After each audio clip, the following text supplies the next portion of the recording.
Say what you will about the state of the industry, but even as games evolve, their graphics remain a key aspect. Even some of the biggest flops this year sport some gorgeous visuals, as publishers and developers push the boundaries of what's possible, pouring years of time and money into their work.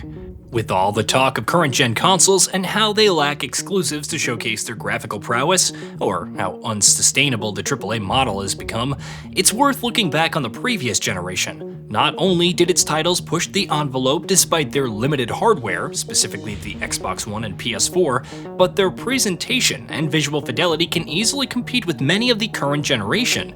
Here are 15 graphically impressive titles from the previous generation that rivaled today's greats, and in some cases even surpass them. The Last of Us Part 2. There was no cure. There's nothing that could help these people or anybody else. As divisive as the story and ending turned out, everyone seemingly agrees that The Last of Us Part 2 is a gorgeous game. Everything about it, the animation work, the environmental detail, the textures, the cutscenes, they looked amazing. It's almost hard to believe that the PS4 could handle all this while maintaining a steady frame rate. Assassin's Creed Unity. Did Assassin's Creed Unity run terribly at launch due to the sheer scale of its world and NPCs' lack of optimization and terrible QA? Yes, but there's no denying how gorgeous it looks, even by today's standards. It featured a litany of detailed, realistic interiors and vibrant crowds of NPCs, sometimes reaching 1,000. Of course, the animations remained on point throughout, especially as Arno fluidly dipped and dived throughout his surroundings. Infamous Second Son. Listen, I don't know what happened, but you better be ready to disappear. Why? You're a conduit now, kid. A bioterrorist. Welcome to the world of run for your life. And that's what I aim to do, even if I gotta go through you. Infamous as a franchise may be in deep hibernation, yet Infamous Second Son and First Light aren't the worst places to leave off. The former quickly showcased the PS4's power for rendering realistic settings, like Seattle and its rainy weather.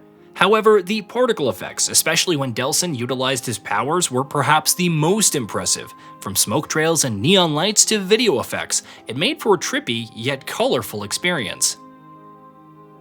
Quantum Break. After Alan Wake, Quantum Break seemed poised as another example of Remedy's narrative prowess with its mix of gameplay and live-action episodes. The latter results were mixed, but even on the Xbox One, the visual fidelity was something else. From the particle effects and real-time destruction during slow-mo sequences to the facial animations and character models. Thankfully, it had a chance to properly flex its skills when Control arrived later in the generation. Killzone Shadowfall. Guerrilla Games has shown it can venture outside its comfort zone with the Horizon series. However, Killzone is the franchise that put it on the map, and Shadowfall remains the most visually impressive.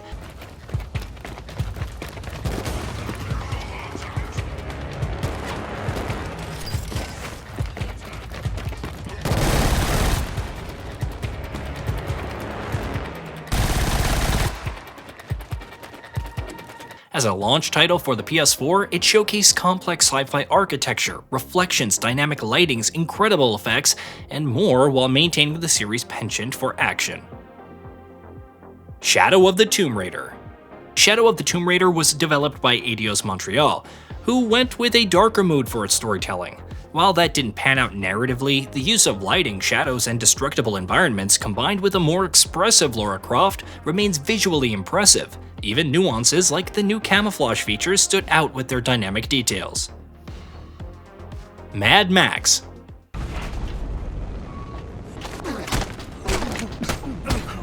Hear that?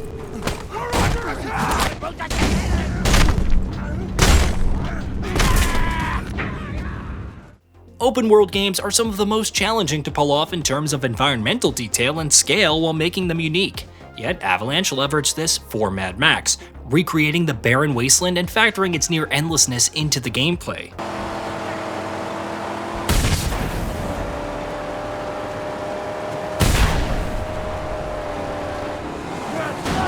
Of course, other aspects, from the cutscenes to the combat, both vehicular and on foot, also looked pretty good. The Order 1886. When the Order 1886 was first showcased, there was skepticism about its fidelity, specifically the realistic character models and expressions, not to mention the sheer attention to detail of its gothic steampunk setting. While it left much to be desired with its gameplay and story, the full release met those expectations and even surpassed them, despite the aspect ratio receiving criticism. With Ready at Dawn shut down, we may never see a sequel, but at least the original remains. Mirror's Edge Catalyst.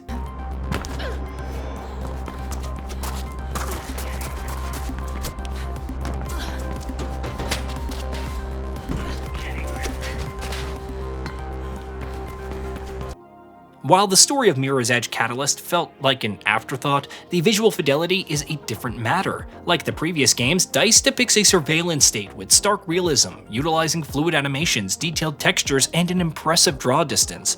The novelty of first-person parkour may be slightly diminished, but Catalyst still looks very good.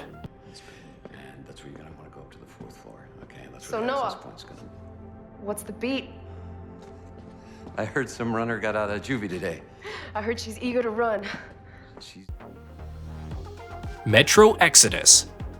Sometimes it's hard to believe that any of the Metro games were possible on previous gen consoles with their fidelity, but Metro Exodus especially so. The first-person shooter translates its post-apocalyptic setting across multiple seasons in a ruined world, with detailed textures and realistic weather effects. It's all in the details, whether you're exploring the landscape and discovering enemies or admiring the quality of water surfaces in sunsets. Doom 2016. What can you say about id Software's title that hasn't already been said? In every sense, Doom is a phenomenal achievement on previous gen consoles, retaining its fast-paced action and over-the-top gore while upping the enemy count and complexity of combat. Yet the world and its environments are on completely different levels in scale and details, making the Slayer's conflict that much more epic. DriveClub.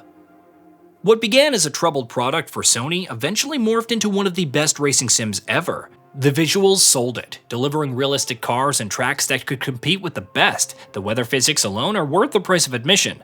Yet Evolution Studios built on this further with new content, effects, and more, turning it into a classic.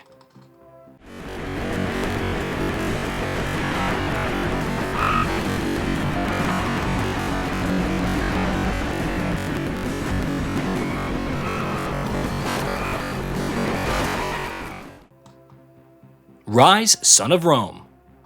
Rise, Son of Rome is an interesting title for Crytek, starting as a Kinect title and eventually going from high fantasy to ancient Rome with its setting. The Kinect approach was ditched entirely, with gameplay leaning heavily on QTEs, and while its execution is a different matter entirely, the visuals were surprisingly great between the character models, textures, and cutscenes. It came and went with surprising alacrity, yet continues to stand out.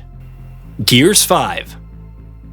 You wouldn't associate extensive snowscapes and deserts with the ruined beauty of Sarah's world. Yet Gears 5 delivered on both incredibly well while bumping the quality of facial animations, character models, and effects. Okay, they're active! Hey, no difference to me! Delete these malfunctions!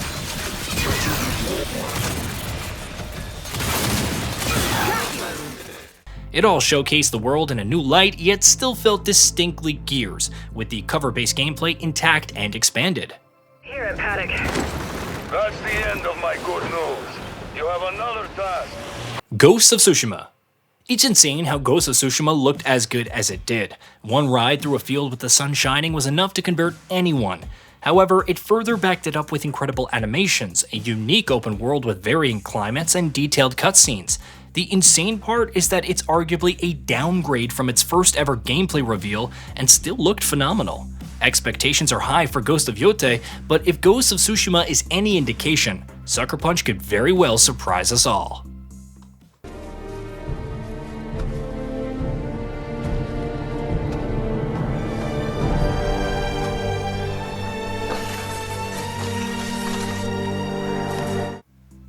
Hey, did you know that we at GamingBolt upload new videos every day? Stick around, drop a like, subscribe, and hit that bell. And let us know what kind of content you'd like to see in the future with a comment below.